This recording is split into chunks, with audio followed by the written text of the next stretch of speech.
That cold morning, no one expected a confession to change everything. What started as a simple question became a story the whole family tried to explain, and few had the courage to tell. Before we begin, subscribe and turn on the bell. Here we share the confessions people only dare to say in front of God, and the quiet choices that save a soul. The rain drummed steadily against the stained glass window of the small counseling room, casting fractured patterns of blue and grey across the worn wooden desk.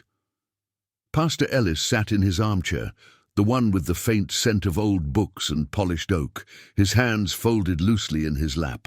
Across from him, Elena gripped the edge of her chair, her knuckles pale against the dark fabric of her coat.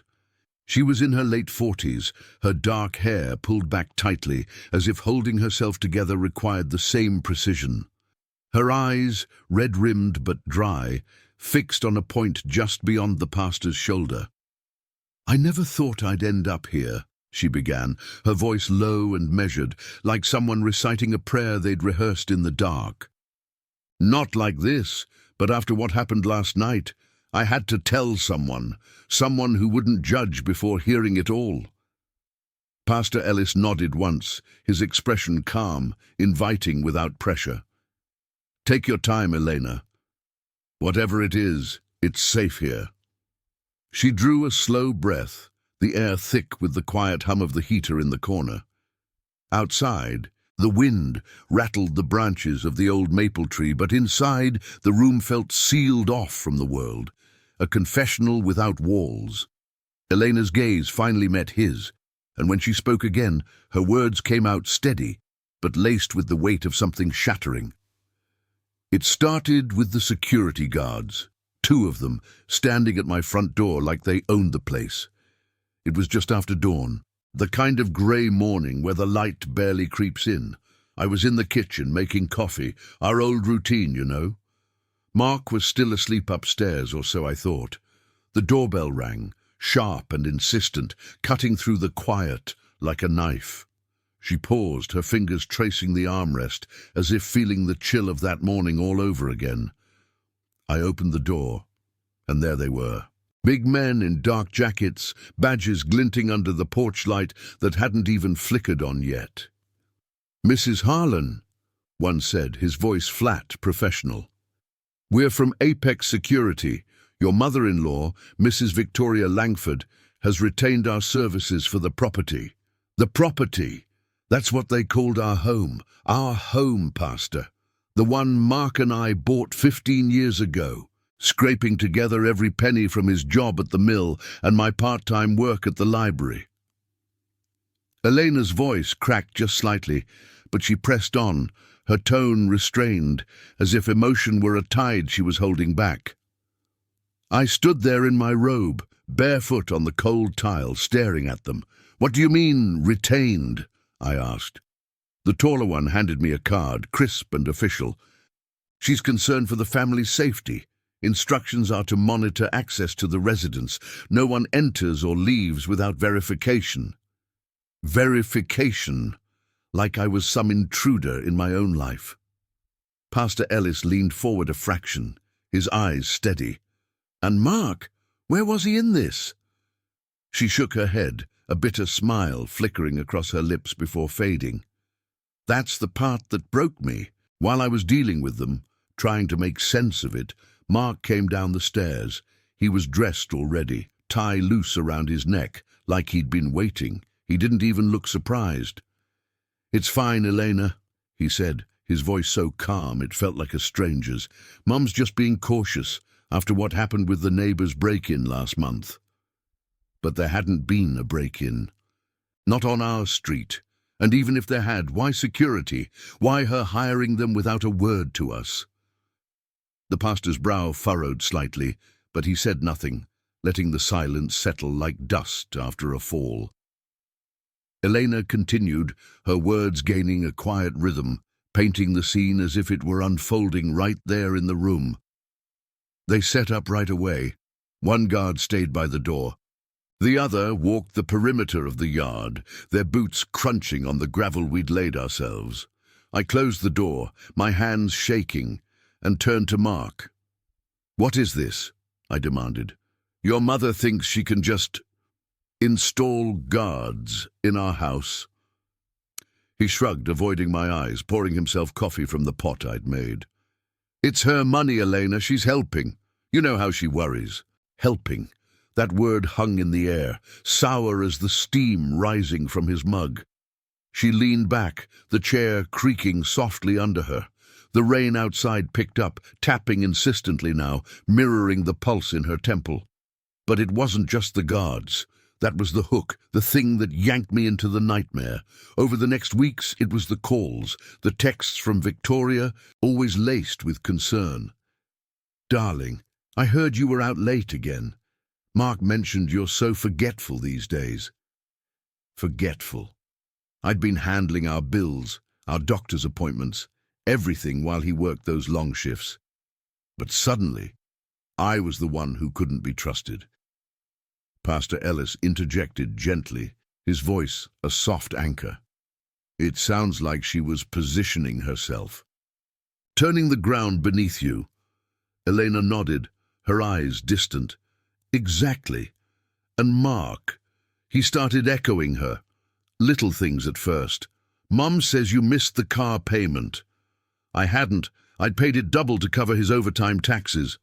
But he believed her, or wanted to. The guards were there every day, logging who came and went, my sister visiting, the mailman, even the grocery delivery. It made our home feel like a prison, Pastor, and last night, that's when it all cracked open."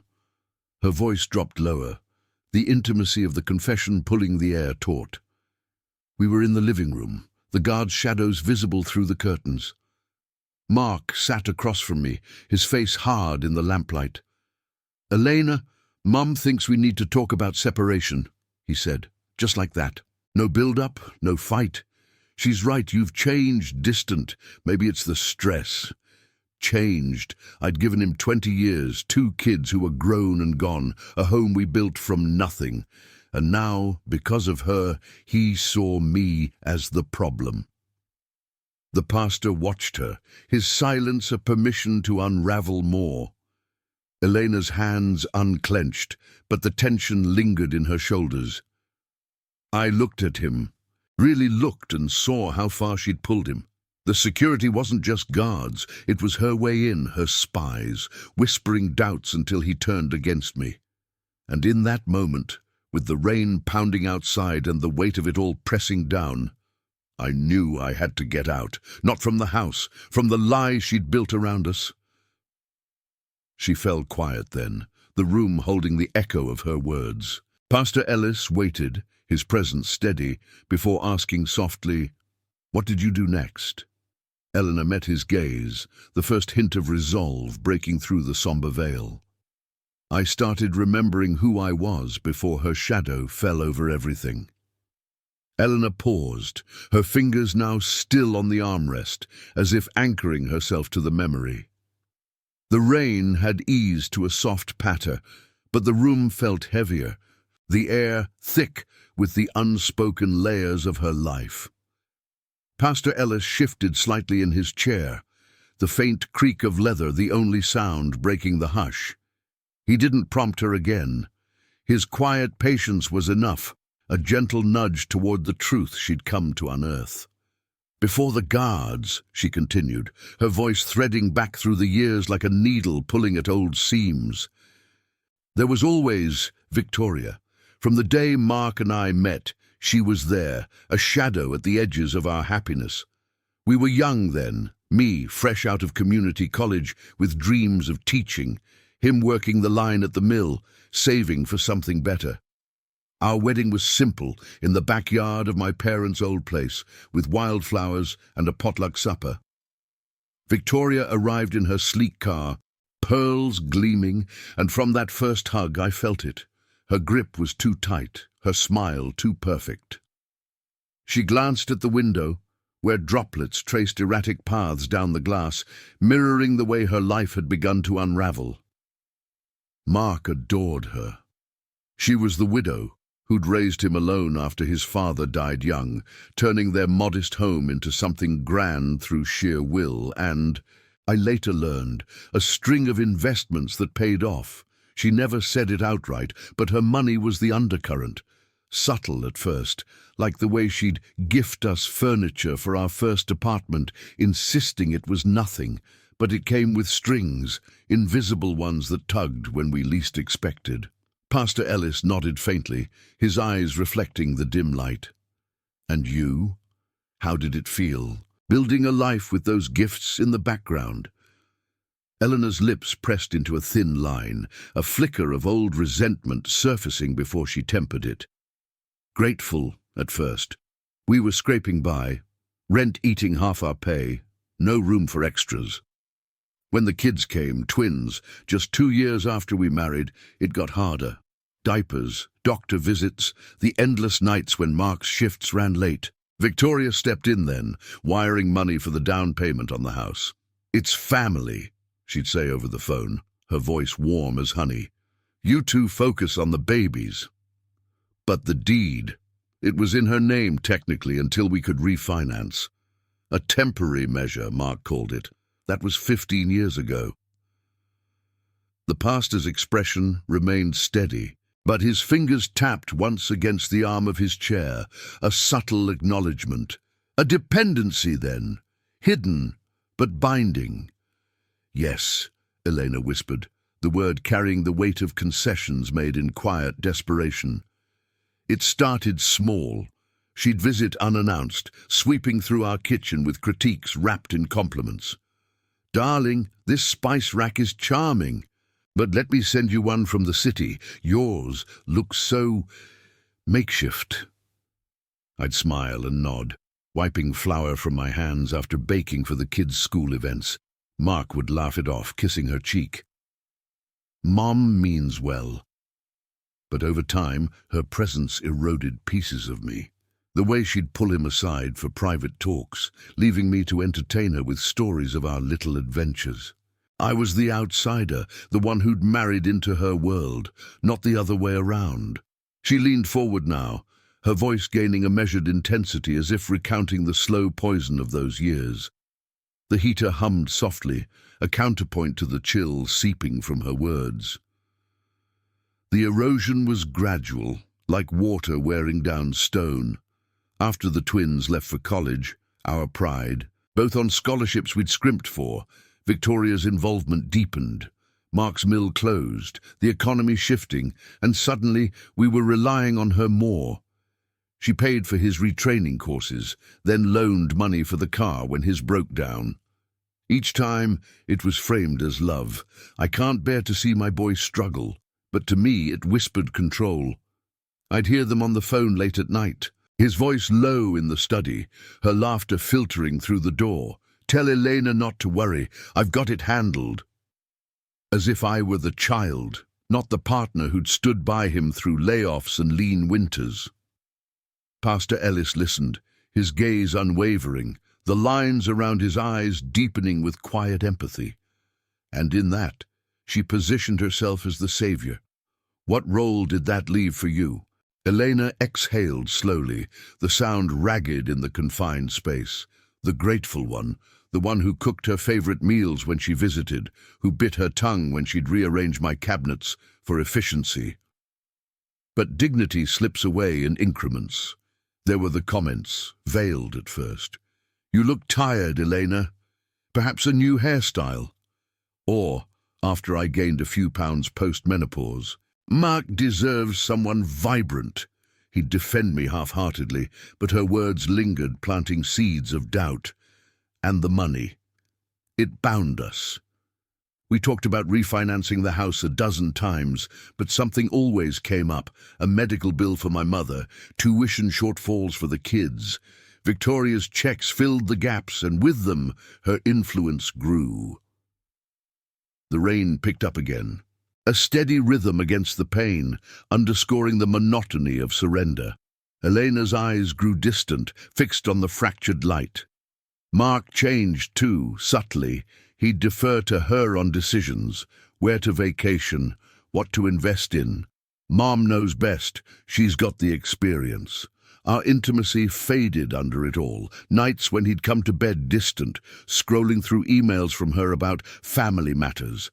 I endured it silently, telling myself it was temporary, that love meant compromise. But the guards, they were the breaking point, the moment her hidden hand became a fist.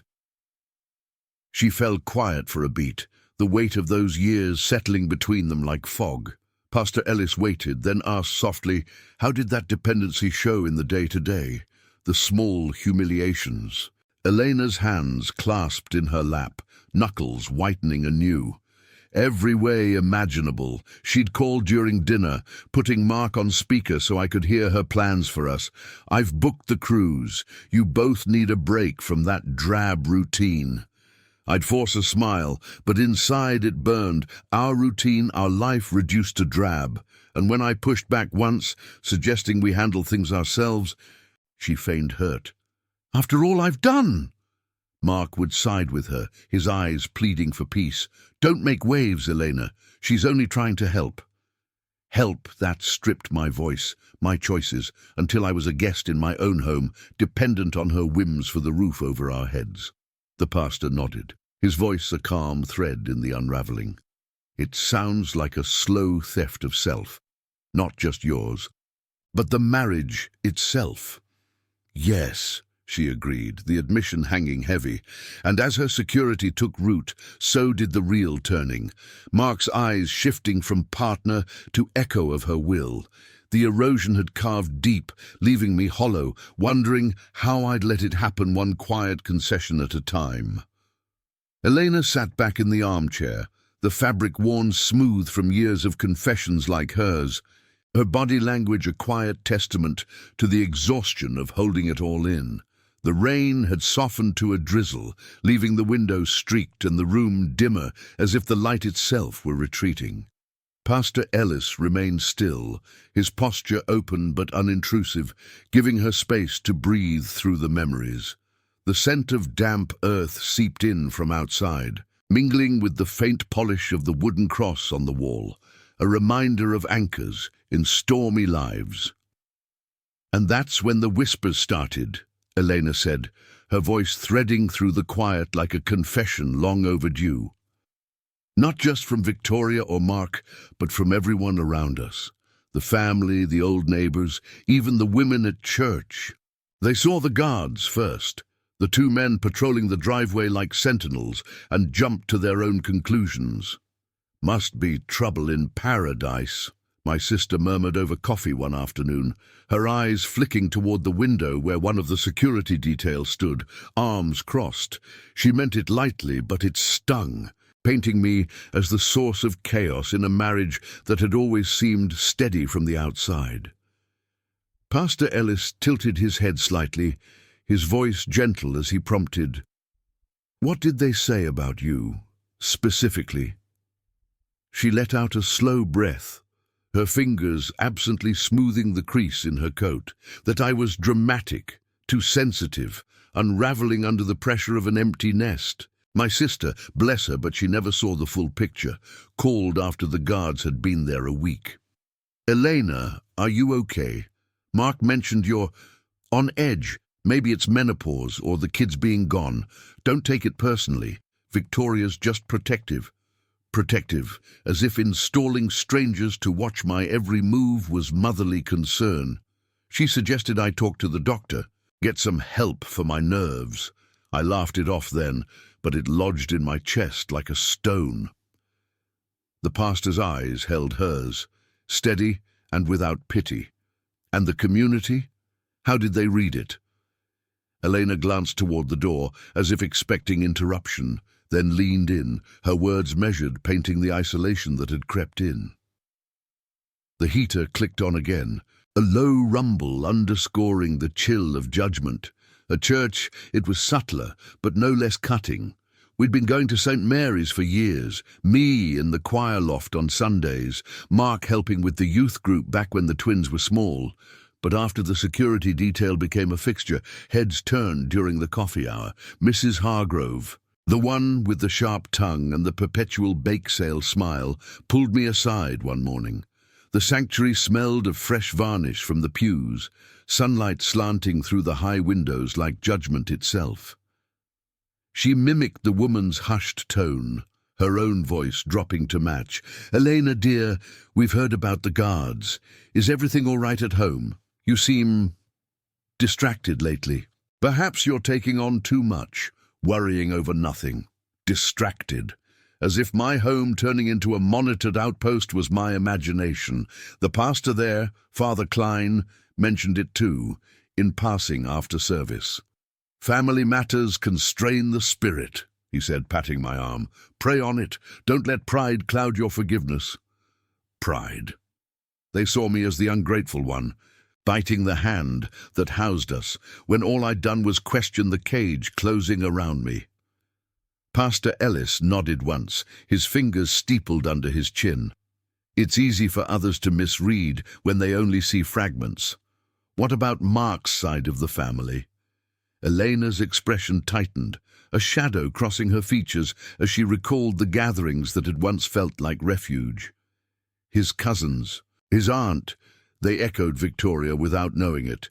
At the last family barbecue, 2 months before the guards arrived, the air thick with charcoal smoke and laughter from the kids running through the yard. Aunt Lydia, Victoria's sister, cornered me by the picnic table, her voice syrupy with false concern. Mark says you're not yourself, Elena, always so tense about money, the house. Victoria's been a saint, you know, pouring her savings into your life. Maybe you're projecting your own insecurities. Insecurities, as if my quiet endurance through years of her help was weakness, not strength. She paused, the memory pulling her gaze to the floor where a faint pattern of light danced from the rain-slicked window. They called me confused, especially as the months wore on. Mark started sharing bits with them, twisted versions, fed by Victoria's calls. Elena's been forgetful, he'd say over dinner with his cousins while I sat silent, fork midway to my mouth. Missing appointments, arguing over small things. The neighbours picked it up too. Old Mr. Jenkins from across the street waved one evening as I walked to the mailbox, the guard's truck idling nearby. Heard you're having a rough patch, Mrs. Harlan. Women your age get overwhelmed. Take it easy. Don't make mountains out of molehills. Overwhelmed. Crazy, in polite terms. They saw an older woman, menopausal and muddled, lashing out at a family trying to protect her. The pastor leaned forward a touch, his tone even, inviting clarity. And in their eyes, Victoria was the hero. Exactly, Elena replied, her voice laced with quiet irony. The devoted mother-in-law, stepping in to safeguard her son from my instability. At a neighborhood watch meeting I tried to attend, desperate for normalcy. The whispers followed me. Poor Mark, married to someone so volatile. Good thing his mum's got resources. Volatile, unstable. The words piled on, each one eroding what little ground I had left. Even my own friends pulled back. Texts went unanswered. Invitations dried up. We don't want to take sides, one said over the phone, her voice distant. Sides. As if this was a petty spat, not a deliberate dismantling. She rubbed her temples, the gesture weary, the room's intimacy amplifying the isolation she'd endured. Outside, a car splashed through a puddle, the sound pulling her back. It made me doubt myself, Pastor. Was I the dramatic one, too sensitive to her care? The guards weren't just at the door, they symbolized how everyone else had already turned the key, locking me out of my own narrative. Family labeled me ungrateful for the very roof her money bought. Society saw an old, confused woman stirring trouble. No one asked about the manipulation, the way her concern masked control. They misread my silence as agreement, my endurance as complicity. Pastor Ellis let the words settle, his silence a balm before murmuring, "Truth often hides in the spaces others overlook. How did that judgment push you further?" Elena's eyes lifted, a spark of resolve flickering amid the somber recounting. It isolated me completely, made the house feel smaller, the walls closing in with every sidelong glance. But in that misreading, I saw how deep her web went, not just over Mark, but over all of us, weaving lies that bound tighter than any deed. The rain had stopped entirely now, leaving a profound quiet in the counselling room, broken only by the distant tick of a clock. Elena's confession hung there, a testament to the unseen wounds of judgment. Comment where you're watching from. I want to know how far these stories of courage and loyalty can travel. Pastor Ellis let the silence stretch a moment longer, the clock's tick marking time like a heartbeat in the hush. His eyes, kind but unflinching, met Elena's across the desk, where a single lamp cast a warm pool of light over scattered tissues and a forgotten notepad. The room smelled faintly of chamomile from the tea he'd offered earlier, now cooling untouched in her cup. She sat straighter now, the weight of her words lifting just enough to reveal the raw edges beneath, vulnerability sharpened by years of quiet holding on. "Eleanor," he said softly, his voice a steady anchor in the stillness, "what you're describing isn't just family tension. It's a deliberate erosion, manipulation dressed as concern, control hidden behind gifts. Victoria's actions, the guards, the whispers to Mark, aren't protection. They're isolation, turning your home into her territory." She nodded slowly, her fingers tracing the rim of the teacup, the porcelain cool against her skin. The admission hung between them, simple and stark, naming what she'd felt but never voiced. Outside, the world dripped with the aftermath of rain, a gutter overflowing in rhythmic splashes, echoing the slow release she'd begun here. The pastor leaned back, his chair creaking faintly, and folded his hands. "Boundaries aren't walls to keep love out. They're lines to protect what's sacred. Your marriage, your dignity, they deserve that. Have you thought about what yours might look like now?" Elena hesitated, her gaze dropping to the floorboards, worn smooth by countless footsteps seeking solace. The question wasn't accusatory, it was a mirror held gently, inviting her to see herself clearly. I don't know. For so long, I've just endured, smiled through the visits, thanked her for the checks. Saying no felt like ingratitude, like betraying Mark. But the guards, they made it impossible to pretend anymore. "Endurance has its place," Pastor Ellis replied, his tone measured without flourish. "But when it costs your sense of self, it's no longer strength, it's surrender. Manipulation thrives on that silence. Victoria's positioned herself as indispensable, but true family builds up, doesn't diminish. You have a right to your truth, Elena. To say, this stops here." She lifted her eyes, the lamplight catching the faint lines of fatigue around them, etched by nights of unspoken doubts. The room felt smaller, intimate, as if the walls themselves leaned in to listen. A draught whispered through the baseboard, carrying the earthy scent of wet soil from the garden beyond, grounding the moment in the ordinary ache of real lives. "What would that look like?" she asked, her voice barely above a whisper, the words tentative, testing the air. The pastor paused, choosing his counsel with care, his expression calm, devoid of easy answers. "Start small, but firm. Speak to Mark directly, not in anger, but in clarity. Tell him the guards go or you reassess everything. No ultimatums that escalate, just your boundary. This intrusion ends, or we seek counsel together. And document it all, the calls, the texts, the security logs if you can access them. Not for war, but for protection. A paper trail shows patterns, reminds everyone of facts over feelings. Elena absorbed this, her mind flickering to the drawer in the kitchen where she'd stashed unanswered bills and Victoria's increasingly pointed emails. The idea of documentation felt foreign, almost defiant, but practical, like locking a door she'd left ajar for too long. He'd see it as an attack on his mother. She's already convinced him I'm the unstable one.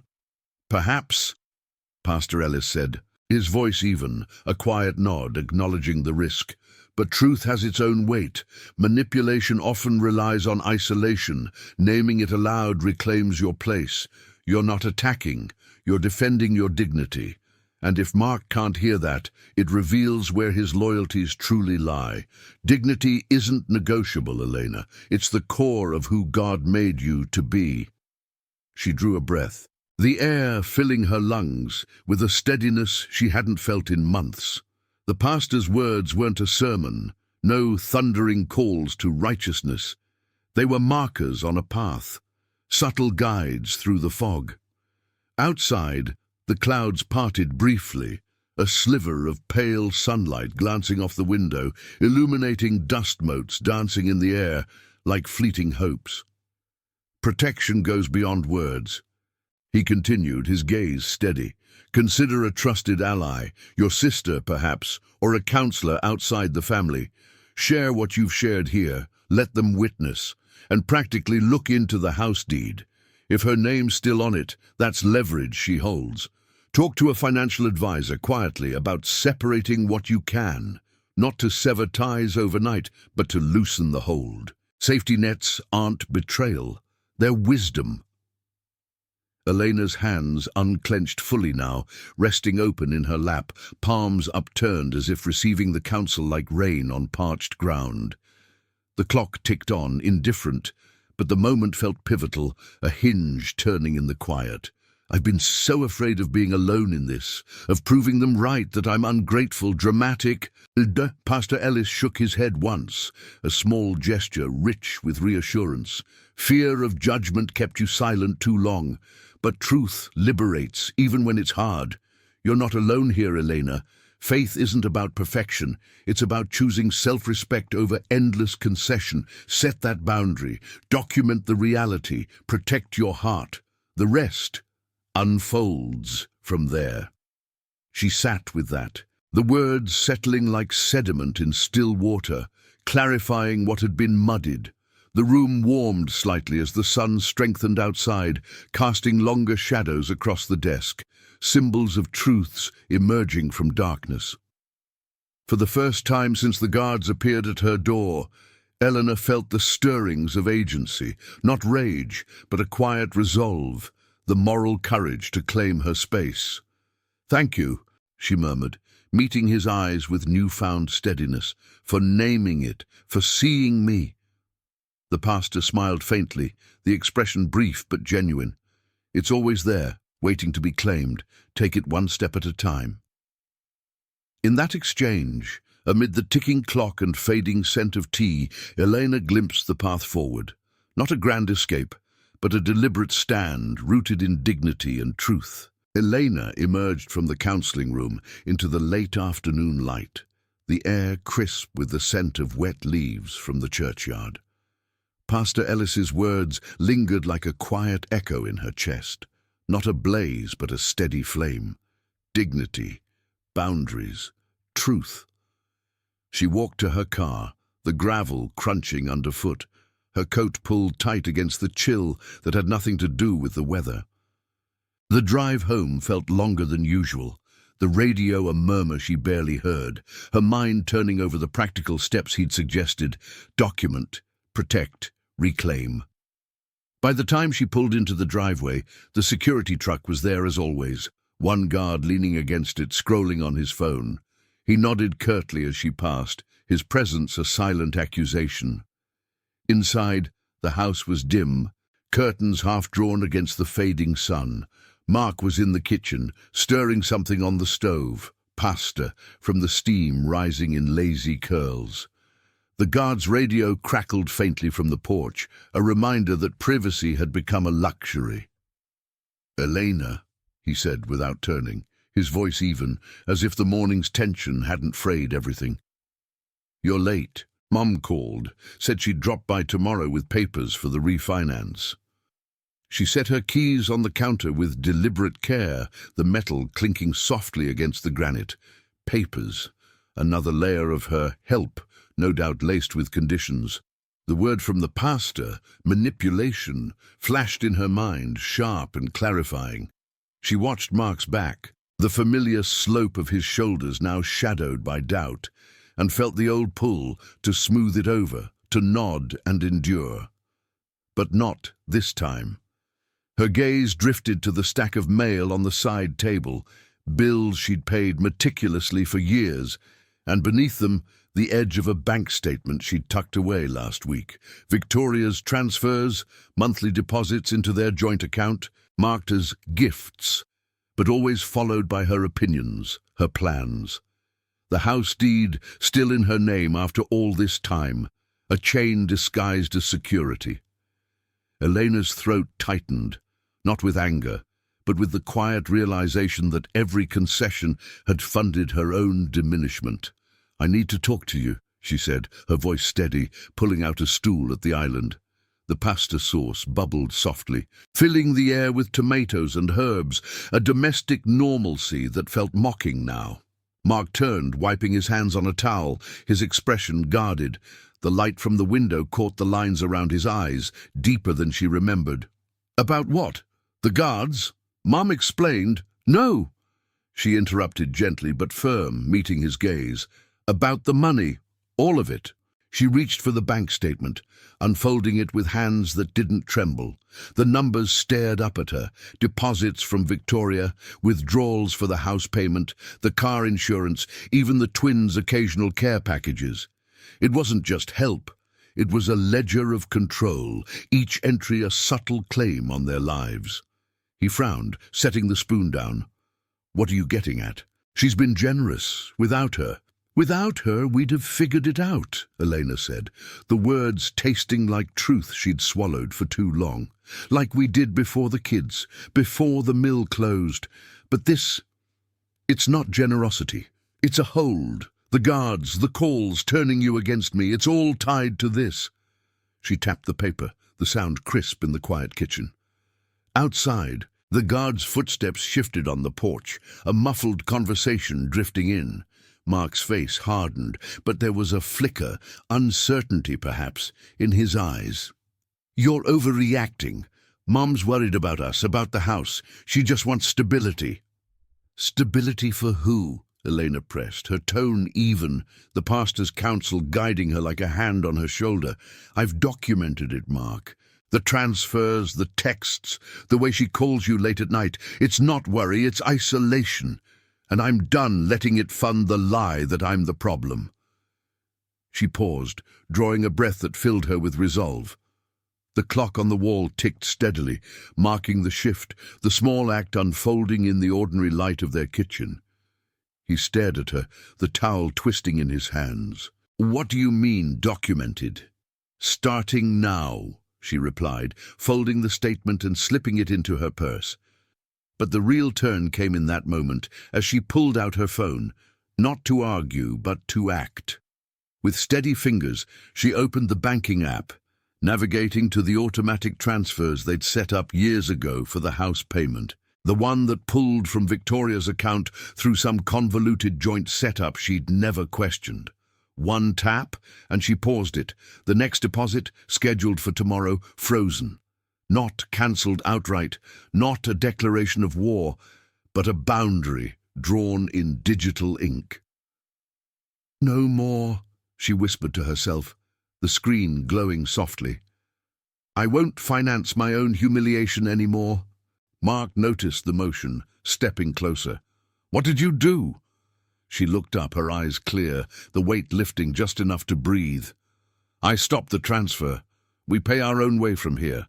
If that means talking to a financial advisor, refinancing without her strings, fine, but the guards leave, and her influence stops pulling you away from us."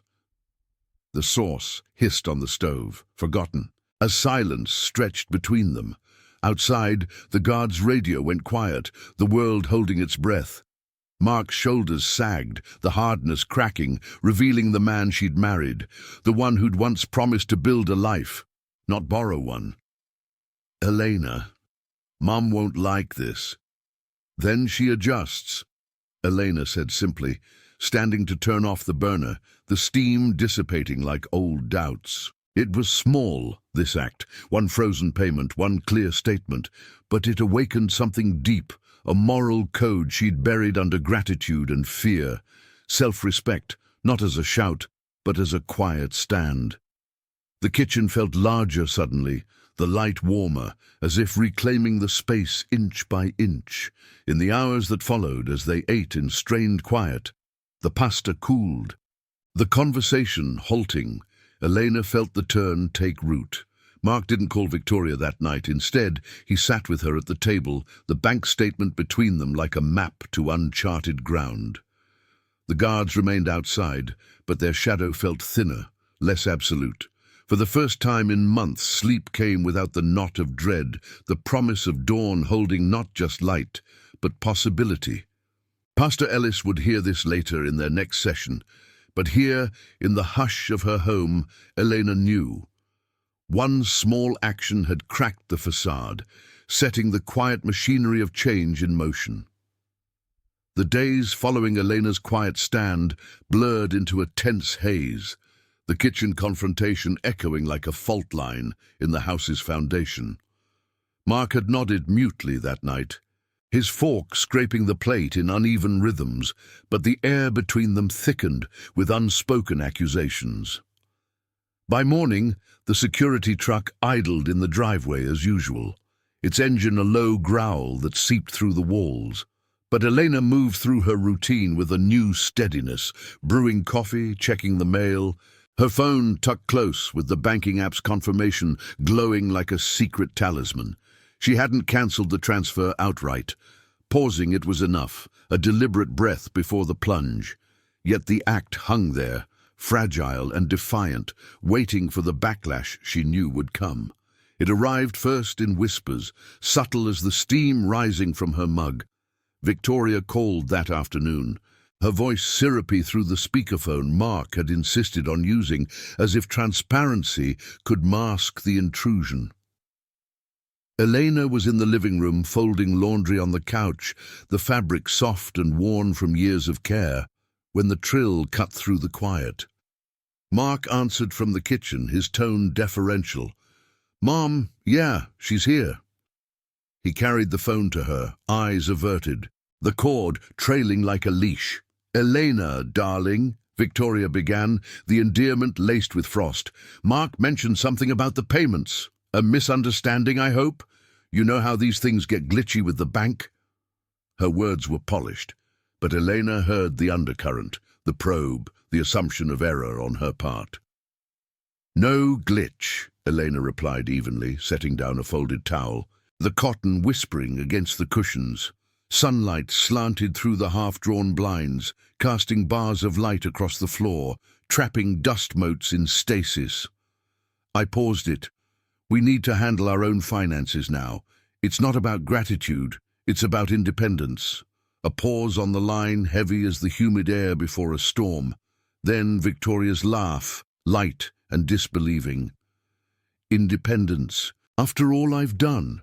Elena, this isn't the time for pride. Mark's job is unsteady. The house, our house, needs stability. Think of what you're risking." The guilt tripped from her tongue like practiced verse, wrapping around Elena's resolve, tugging at the old threads of obligation. Mark shifted in the doorway, his face a mask of discomfort, but he said nothing. His silence, a betrayal that stung sharper than words. By evening, the escalation crept in through the back door. The guards knocked, polite but insistent, delivering a manila envelope from Victoria's lawyer. Elena opened it at the dining table, the wood scarred from family meals long past, under the harsh glow of the overhead light. Pages of legalese stared up at her. Notices about the property deed, reminders of outstanding contributions to the mortgage, veiled threats of review if payments lapsed. No outright eviction, but the implication loomed. "You're home on my terms." Mark read over her shoulder, his breath warm and uneven. "She's just protecting her investment," he muttered, but his voice wavered, the echo of her influence cracking through. Elena folded the papers with steady hands, the rustle loud in the quiet room. "Investment? In us or in control?" He turned away, retreating to the study, where the door clicked shut like a barrier. That night, sleep evaded her. The house creaked under the weight of unseen eyes, the guards' flashlight beams slicing through the curtains at irregular intervals, as if Victoria had ordered heightened vigilance. The smear began the next day, insidious and public, designed to erode her from the outside in. Elena's phone buzzed during her walk to the corner store, the short route she'd taken for years, past neat lawns and waving neighbors. It was a text from her sister. "Heard from Aunt Lydia, you okay? Word is you're spiraling, fighting over money. Victoria says you're not thinking straight, maybe need help." Attached was a group chat screenshot from the family thread, Victoria's message at the top. "Pray for Elena. She's under a lot of stress lately. Mark's worried about her state of mind. Let's support him through this." No details, just enough to paint Elena as the fragile one, unraveling at the seams. She stopped on the sidewalk, the concrete cool under her shoes, a light breeze carrying the scent of fresh-cut grass from Mr. Jenkins' yard. Across the street, the old man watered his roses, glancing her way with pitying eyes, eyes that had shifted since the guards arrived. The humiliation burned low, a quiet fire in her chest as she realized the web's reach, not just family, but the neighborhood grapevine, whispers at the grocery checkout, sidelong looks at church. Victoria had weaponized concern, turning Elena's boundary into evidence of instability. Intimidation followed swiftly, layered with emotional barbs. Mark came home late that week, his face drawn, tie askew from a day at the temp agency. Dinner was silent, the clink of silverware amplified in the tension, until he pushed his plate away. "Mum stopped by the office today," he said, voice low as if the guards outside might overhear. "She met me for lunch. Says if you keep this up, pausing payments, questioning her, she'll have to involve lawyers for real, not just notices. A full review of the deed. You could lose everything, Eleanor. The house, our security, and what about us? You'll end up alone, pushing me away like this." The words landed like blows, soft but cumulative, evoking the specter of isolation she'd feared. Alone. The kitchen light buzzed faintly overhead, casting shadows that danced across his features, twisting concern into coercion. Elena met his gaze, the pasta cooling untouched between them. "This isn't pushing you away, Mark. It's pulling us back to what we built. Her threats, they're the real loss." But doubt flickered in his eyes, Victoria's hooks sinking deeper, guilt twisting his loyalty into a knot. The peak came over the weekend, a calculated humiliation that stripped the last veneer of privacy.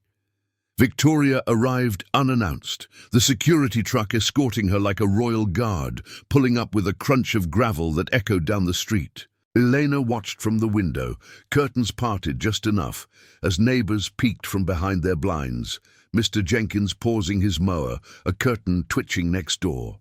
Victoria swept in, pearls gleaming under her coat, a folder clutched like a shield.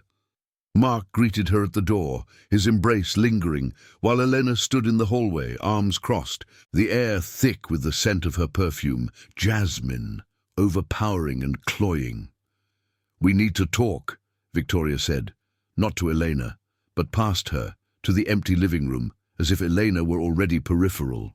She spread documents on the coffee table, bank records highlighted with her contributions, emails from years back where Eleanor had thanked her profusely. "See? This is what family does. But now, with your episode, it's concerning. I've spoken to a specialist, someone who handles family dynamics, mental health in marriages." Mark agrees. Perhaps a consultation would help. For your sake.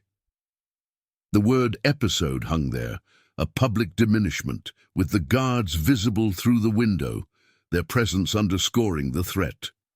Neighbors milled outside now, pretending to check mail, drawn by the spectacle. Elena felt the heat rise in her cheeks, the betrayal acute as Mark nodded faintly, avoiding her eyes. "It's not an attack," he murmured. "Just to understand. Humiliation coiled in her gut, tight and unrelenting, but she held her ground, voice calm amid the storm. "I understand plenty. This ends the charade." Victoria's smile didn't reach her eyes. The escalation complete. Guilt, threats, smears, all converging to isolate and intimidate. As Victoria left, the truck's taillights fading into dusk, the house settled into a heavier silence, the retaliation's shadow lengthening. Elena sat alone in the dimming light, the weight pressing down, but her resolve hardened, a quiet endurance forging into something unbreakable. The battle lines were drawn, escalation begetting clarity, even as the threats loomed larger. If this story already has your heart, hit the like button. It helps the story of Elena reach more people who still believe in humanity. The weeks blurred into a relentless siege after Victoria's visit, each day layering fresh barbs onto the wounds Elena had only begun to tend. The house, once a sanctuary of shared routines, mornings with coffee steaming on the windowsill, evenings where Mark's hand would brush hers over the dinner plates, now felt like a stage for an unfolding drama she hadn't scripted. The security truck remained a fixture, its headlights sweeping the driveway at dusk like accusatory beams, while inside, the air grew stale with avoidance. Mark slept on the edge of the bed, his back a wall, and conversations dwindled to logistics. Dinner's ready? Or the lawyer called. Elena moved through it all with mechanical grace, her morning spent at the library desk, shelving books that offered escape in their pages, but no real solace. One evening, as twilight bled into the kitchen through half-hearted blinds, Elena sorted through a box in the attic, old tax returns and faded photos she'd pulled down on a whim, seeking evidence for the documentation Pastor Ellis had urged. Dust motes danced in the slanted light, carrying the faint must of forgotten years, and her fingers paused on a yellowed envelope tucked into the side of a file folder. It was unmarked, sealed with the same elegant script as Victoria's holiday cards, postmarked from 5 years ago, just after the mill's closure. Curiosity, laced with the dull ache of suspicion, prompted her to tear it open. Inside were letters, 3 of them, typed on heavy stock, addressed to Mark from a firm in the city. Elena's breath caught as she scanned the first. Details of a trust fund, established by Victoria upon her late husband's death, with provisions for family support.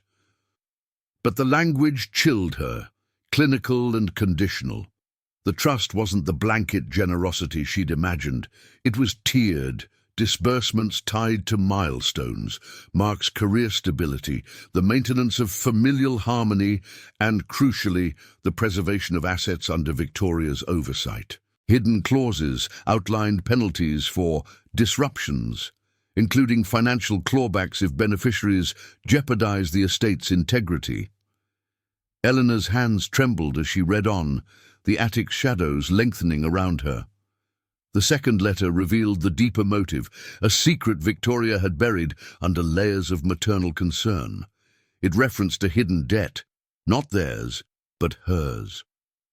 Years ago, after a string of failed investments in real estate ventures, Victoria had leveraged the family home, the grand one she'd rebuilt after her husband's death, nearly to ruin. To salvage it, she'd funneled money through Mark's accounts, disguising loans as gifts to avoid creditors sniffing at her doorstep. The house Elena and Mark lived in, collateral in a quiet refinancing scheme, the deed's lingering hold not temporary oversight, but a safeguard against Victoria's mounting liabilities. Every help check, every intervention had been a bid to control the narrative, to keep the facade intact while her own empire teetered. Elena sank onto an old trunk, the wood creaking under her weight, as the third letter unfolded the complicity she'd least expected. It was from Aunt Lydia, Victoria's sister, the one who'd always seemed the kinder counterpoint, with her warm hugs at barbecues and quiet advice over tea. The note was brief, penned in looping cursive. Victoria, I've spoken to Mark as you asked. He's on board. Agrees Elena's become a liability, too independent now that the children are gone. We'll frame it as concern for her well-being. The specialist referral should do it. Keep the trust flowing our way, we both need it steady. Dated just 2 months prior, it confirmed the whispers, the misreadings. Lydia, the good family member, wasn't an ally, but a partner in the ploy. Her feigned sympathy a tool to isolate Elena further. Mark had known. From the letters carbon copies slipped into his files, and his echoes of Victoria's doubts weren't unwitting. They were calculated, protecting the inheritance that bound them all. The realization crashed over her like a wave in the dim attic, cold and clarifying. She wasn't a daughter-in-law cherished for her quiet strength, her years of balancing budgets and mending fences. She was utility incarnate, a placeholder to maintain appearances, to care for Mark while Victoria pulled the strings, to absorb the blame when the debts surfaced. Valued not for love, but for her endurance, her willingness to fade into the background so the family's secrets could thrive. Tears pricked her eyes, not hot with rage, but cool with the sorrow of betrayal's full measure. Mark, her partner of 2 decades, had chosen complicity over candor, letting her humiliation fund their security. The guards outside weren't just spies, they guarded the lie at the heart of it all. Downstairs, the front door clicked open, Mark home early, his footsteps heavy on the stairs. Elena wiped her face, folding the letters into her purse with the bank statements, the weight of them a tangible shift. She descended to the kitchen, where he stood by the sink, loosening his tie, the security radio murmuring from the porch like a distant sentinel.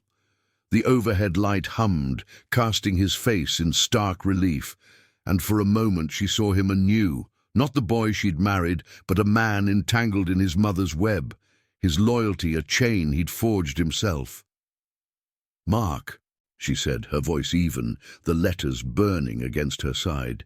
He turned, surprise flickering in his eyes, but she pressed on, the pastor's counsel echoing, "Name the truth, protect the dignity." "I found something today about the trust, the debts, and Lydia's note." His face paled, the ties slipping from his fingers to coil on the counter like a snake shed of skin. Silence stretched, broken only by the tick of the wall clock, as the deeper truth reframed everything. Their marriage, a construct of convenience, her role reduced to silent enabler. He opened his mouth, but no defense came, only the hollow echo of years built on sand. Elena stood there, the attic dust still clinging to her sleeves, realizing the utility she'd embodied had blinded her to the exploitation. No longer. The revelation settled, not as destruction, but as the quiet prelude to reclamation, the house's shadows holding secrets no longer hers to bear alone. In the hush that followed, with the guard's footsteps patrolling outside and the letter's weight anchoring her resolve, Elena glimpsed the full cost of their dependency, and the freedom in seeing it plain. The days after Elena's attic discovery unfolded in a deliberate hush, the house's familiar creaks now carrying the weight of unearthed truths. She didn't shout or shatter the fragile peace. Instead, she moved with the quiet precision of someone reclaiming stolen ground. That first evening, as Mark stood frozen by the sink, the letters laid out on the counter like evidence in a dimly lit courtroom, Elena watched the color drain from his face. The kitchen light flickered once, casting elongated shadows across the tiled floor, where a single drop of water from the faucet traced a slow path toward the drain. Outside, the guards' patrol boots crunched rhythmically on the gravel, oblivious to the fracture widening within. "Mark," she said again, her voice steady, not accusatory but unyielding, "how long have you known?" The question hung there, simple and piercing, pulling at the threads of their shared history. He sank onto a stool, his hands gripping the edge of the counter, knuckles paling as if bracing for impact.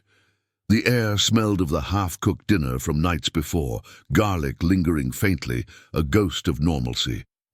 2 years, he admitted finally, his gaze fixed on the floor. Mom told me about the debts after the last bad investment, the trust. It's all tied together. She said if we rocked the boat, we'd lose everything. The house, the support for the kids. I thought I was protecting us. Protecting. The word twisted in her chest, but Eleanor held her breath, letting Pastor Ellis's counsel guide her. Document, not destroy. She nodded once, sliding the letters back into their envelope, her movements measured. This isn't protection, it's a cage we both built. No raised voices, no tears, just the calm clarity of boundaries drawn in the ordinary light of their kitchen. That night, she slept in the guest room, the door latched softly, a small act of space that echoed louder than any argument. By morning, the machinery of quiet justice began to turn. Elena started with the documentation as the pastor had advised, practical, unadorned steps that built a shield from paper and persistence. She photocopied the letters at the library during her lunch break. The machines were a monotonous hum amid the scent of ink and aged books. Each page captured the trust's conditions. Victoria's debts funneled through their accounts. Lydia's complicit note, all time-stamped and filed in a plain folder she kept in her purse. No dramatic flair, just facts, cold and irrefutable, a trail that could stand if the threats escalated to court. Allies emerged not from grand gestures, but from the steady reach of trust.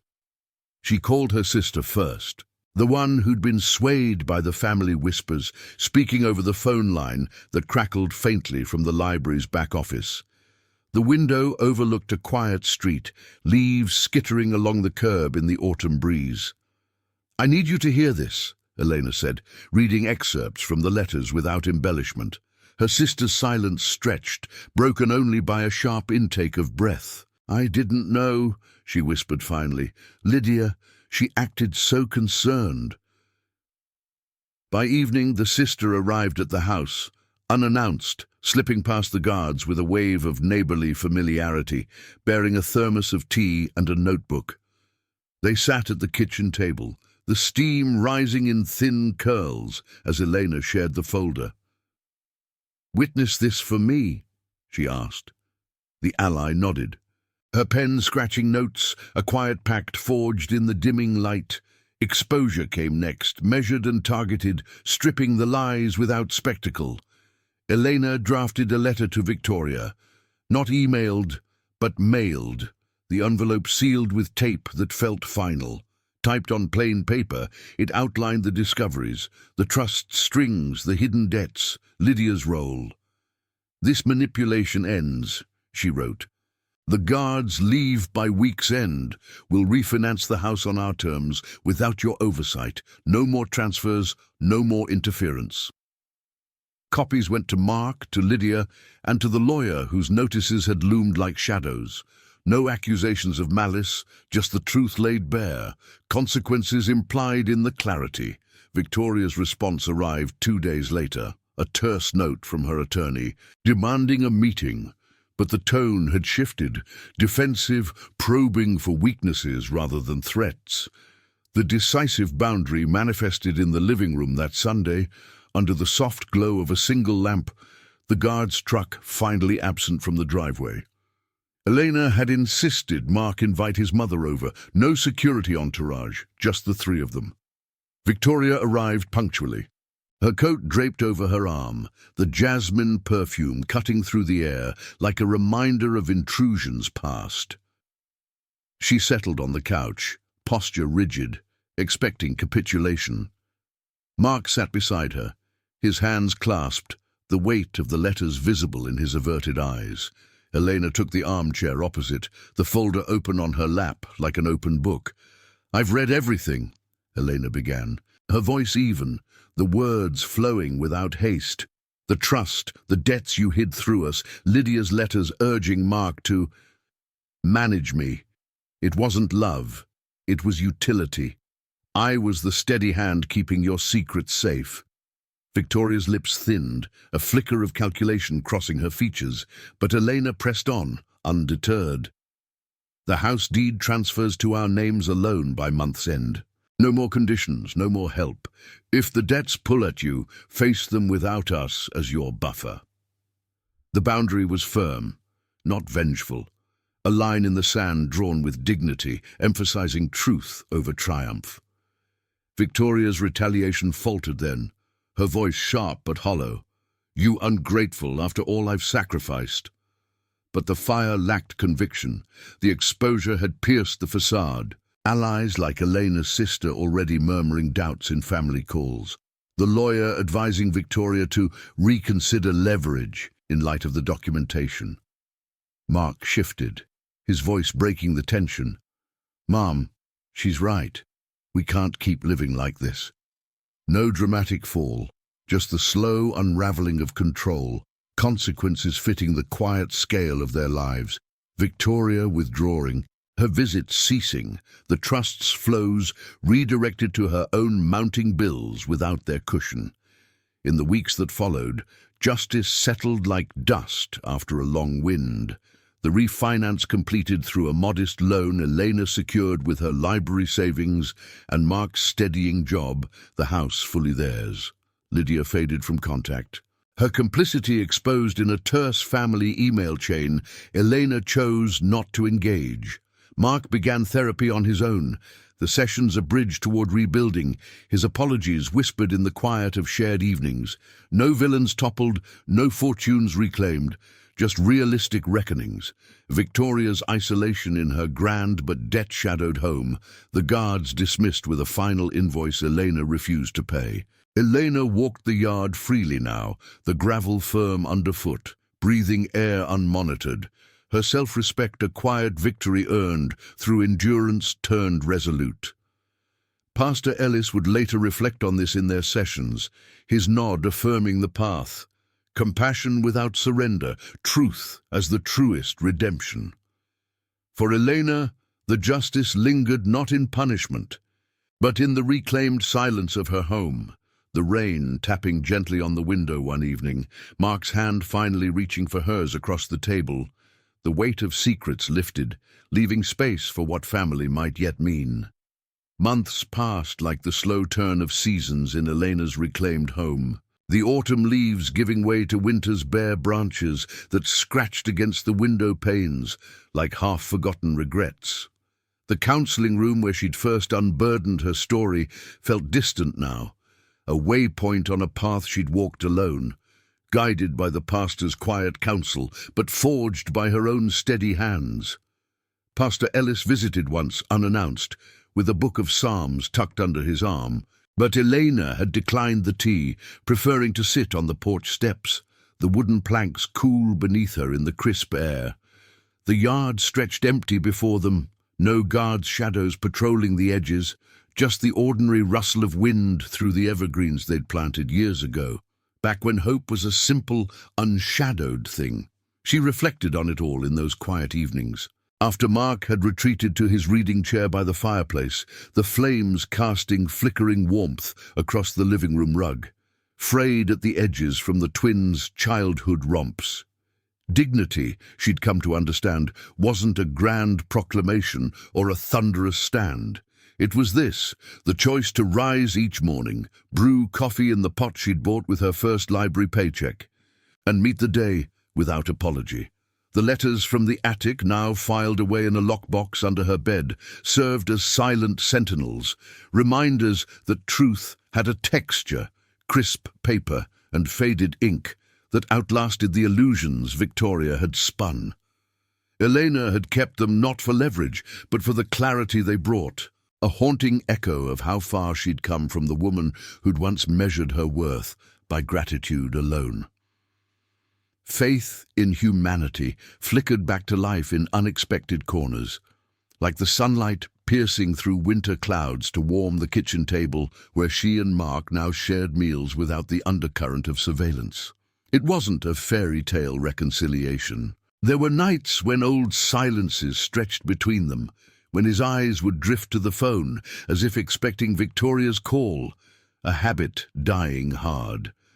But in those pauses, Elena found redemption, not in his perfection, but in the small admissions he offered, whispered over cooling cups of chamomile. "I was scared," he'd say once, his voice rough from disuse, "of losing what she gave, but I lost us instead." Compassion without self-destruction meant listening, then drawing the line. Therapy continued, separate at first, then joint. The counselor's office a neutral ground where boundaries were mapped like a shared garden, tilled but not trampled. What family really meant unraveled and reformed in her mind during long walks along the neighborhood paths. The same ones where whispers had once trailed her like autumn fog. No longer the web of obligation Victoria had woven, money as love, control as care. Family emerged as the chosen ties, fragile but resilient. Her sister became the anchor, weekly calls evolving into Sunday suppers, the clatter of plates and laughter of her nieces, filling the house with a lightness unburdened by secrets. The twins, sensing the shift during holiday visits, hugged her tighter, their questions gentle. "You seem freer, Mom." Eleanor smiled then, the word lingering like the scent of pine from the wreath on the door, because freedom was exactly that. Self-respect reclaimed, one boundary at a time. Victoria's presence faded to echoes, a Christmas card arriving crisp and formal, no enclosures, no veiled barbs. Word came through Lydia's sparse updates, delivered awkwardly at a family gathering Elena chose to attend, standing tall in the crowded living room amid the murmur of relatives, that the debts had forced a sale of the grand home. Victoria relocating to a modest apartment in the city, her empire diminished but her pride intact. No gloating crossed Elena's thoughts. Justice, in its quiet form, needed no fanfare. The refinance had stabilized their finances, Mark's new job at the community center providing steady pay, and Elena had enrolled in night classes for a teaching certificate, her dreams stirring awake after years dormant. The haunting reflection came in the still hours before dawn, when the house breathed softly around her. Manipulation had disguised itself as family love for so long, but truth stripped it bare, revealing that real bonds endured not through utility or control, but through mutual regard, the courage to say enough without erasing the past.